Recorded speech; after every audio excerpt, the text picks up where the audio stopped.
Hi friends, welcome to the verse of the day. Before we look at today's verse, let us take a quick look at yesterday's verse, which is taken from Psalms chapter 23 verse 4. However, it's not that long of a psalm, so I would really be happy to read the entire chapter for you. It's a psalm of David.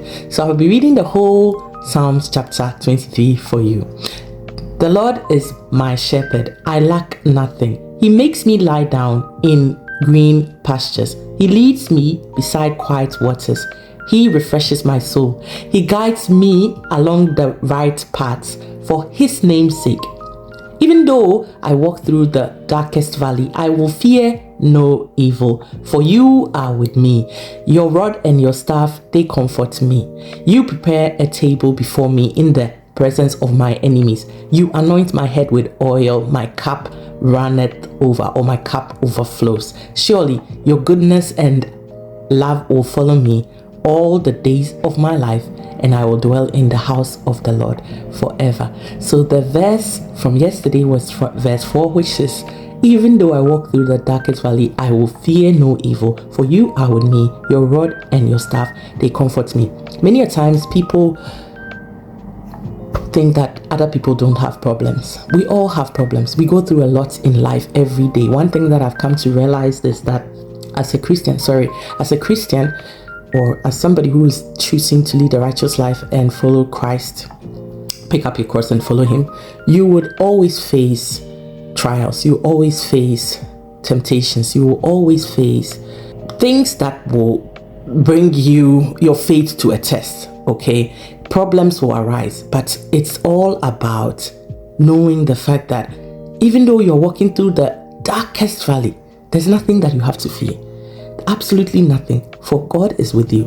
Okay, but the most important thing is that we have to ask him for the help. We have to know that he's there. We have to go and seek him for ourselves. And I was talking to a friend the other day, and she was telling me about the fact that, she doesn't want to read the Bible, and she's focused on praying and all that. God talks to us through the Bible. If I didn't read this today, my problems is overcoming me at this stage. And yes, I'm not afraid as a Christian to say that I have problems. I'm going to deal with those problems with God being my strength. That I know. There's problem at work, problem with your kids, problem with your husband, wife, family, children, school, everything. But then, if I didn't read the Bible, I wouldn't have that strength to be sitting here to talk to you and encourage you, because at the end of the day, the glory is given to God. So please know that God is ready to help us. There was a time in my life when I had problems. Instead of praying, instead of seeking after God, reading my Bible, I was rather focused on perhaps going out clubbing to release tension, drinking, sometimes smoking, sometimes thinking that it will help, thinking that it will probably ease the tension and help resolve a few things. And I'm not ashamed to say that I have done those things. No, I've come out of it, and it's really there's nothing to say. It's a good thing. I save money, I save my health, and at the end of the day, God has helped me overcome these things, and you can also overcome them too. Your problems do not have to be hanging up over your head all the time, and you will always face problems, but the most important thing is that you learn to deal with them properly, learn to deal with them without you putting your health at risk, or your time, or your energy, or your purpose, or whatever it is that you have to do. Rather focus on just letting go and let God deal with these problems for you, because even though you walk through the valley of the shadow of death, or the darkest valley, the darkest, there's no evil that you have to fear. And I hope this will encourage you out there to know that there's nothing you can do for yourself right now than to go to God with your problems, and they will be resolved. Trust me, in his own time. Okay, today's verse is taken from John chapter 14 verse 1. Do not let your hearts be troubled. You believe in God, believe also in me. This is such a wonderful thing, because I was so troubled. My mind was overheating. Okay, there's a lot of things that I worry about sometimes, but then when I read my Bible, I get softened up.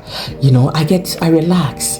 And this chapter, John chapter 14, Jesus comforts his disciples. What more do we have to say when Jesus is comforting us? There's nothing else. First verse. As soon as I saw this verse, I was up till 1 a.m. today because I was worried. And I have a lot to worry about. I'm worried about my work. I'm worried about my school, my kids, a lot of things.